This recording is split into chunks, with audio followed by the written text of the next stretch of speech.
Praise the lord. నిజమైన స్వరం. April 14, 2026 Holi prayer home సంఘం వారి అనుదిన వాగ్దాన పరిచర్య. ఒకని తల్లి వారిని ఆదరించినట్లు నేను మిమ్మల్ని ఆదరించదను. యెషయా గ్రంథం 66 అధ్యాయం 13వ వచనం. ప్రియమైన దేవుని వారలారా, దేవుడు ఒక తల్లి యొక్క కుమారుల్ని, తన పిల్లల్ని ఎలా అయితే ఆదరిస్తుందో నేను మిమ్మల్ని ఆదరిస్తానని అంటున్నారు. ఒక తల్లిలో ఆ లక్షణం ఉంది అంటే అది దేవుని నుండి వచ్చిందనే మనం గమనించాలి. ఎందుకంటే దేవునిలో ఉండే ప్రతి లక్షణము తల్లిదండ్రుల్లో పెట్టారు. దేవుడు సహించినట్లు, దేవుడు ప్రేమించినట్లు, దేవుడు మనల్ని క్షమించినట్లు ఒక తల్లి తండ్రి మన పక్షాన్ని చూపిస్తారు. తల్లి సహిస్తుంది, క్షమిస్తుంది, ఇంకా మనల్ని ధైర్యంగా నింపుతుంది, ముందుకి నడిపిస్తుంది, ఇంకా మనకు ప్రేమను చూపిస్తుంది. ఇవన్నీ కూడా దేవునిలో ఉండే లక్షణాలే. కానీ దేవుడు ఒక తల్లిని సాదృశ్యంగా తీసుకుని, ఒక తల్లి ప్రేమ మీ పట్ల ఎలా ఉంటుందో నా ప్రేమ అలానే ఉంటుంది, మనం ఆలోచిస్తే అంతకన్నా ఎక్కువే ఉంటుంది. ఒక పరిమితి ప్రకారమే ఒక తల్లి మనల్ని మోయగలదు. కానీ దేవుడు ముదిమి వచ్చే వరకు మనల్ని మోస్తాడు, ముదిమి వచ్చే వరకు మనల్ని కాస్తాడు. అలాంటి గొప్ప దేవునికి బిడ్డలమై ఉన్నాము.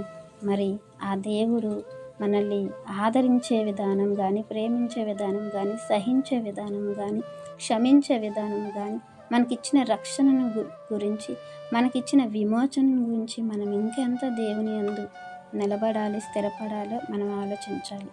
కొంతకాలం మట్టిగే దేవుడు మనల్ని విడిచిపెట్టారు, కొంతకాలం మట్టిగే మనల్ని దేవుడు విసర్జించారు. కానీ గొప్ప వాత్సల్యముతో మనల్ని సమకూర్చారు, గొప్ప ఉద్దేశంతో దేవుడు మనల్ని విమోచించారు. మనకు దేవుడు కొంతకాలం విముఖుడై ఉన్నాడు. ఎందుకంటే ఇంకా మనం దేవునికి దగ్గర అవుతామని, ఇంకా ఆయన మార్గం నుంచి దాటిపోకుండా స్థిరముగా ఉంటామని, ఇంకా ఆయన నీతి విషయమే మనము సమస్తాన్ని నెరవేర్చడానికి సిద్ధపడతామని, దేవుని ఉద్దేశాలు మనం ఎరిగి ఉంటామని, ఆ దేవుని ఉద్దేశాలు జరిగిస్తామని దేవుడు కొంతకాలం మనకు దూరం అయి ఉన్నారు.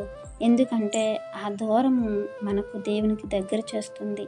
దేవుడు మనకు విముఖుడైతే మన జీవితంలోకి ఏవి చోటు చేసుకుంటాయి, వాటిని బట్టి మనం దేవునికి దగ్గర అవుతాం.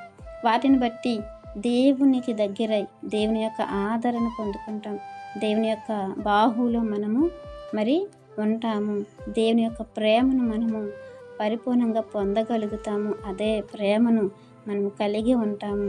కాబట్టి ప్రియమైన దేవుని వారలారా, మనల్ని ఎంతగానో ప్రేమించినటువంటి దేవునికి పిల్లలుగా ఆయన చిత్తానికి తగినట్లుగా మనం ఉండాలని, ఆయన ఆదరణ మనందరినీ అనుభవించాలని ఈ యొక్క వాక్యం మనందరి జీవితంలో దేవుడు ఫలింపచేయాలని ఆశిస్తున్నవారు దైవజనులు బ్రదర్ పి. నెహెమ్యా గారు. God bless you. ఆమెన్.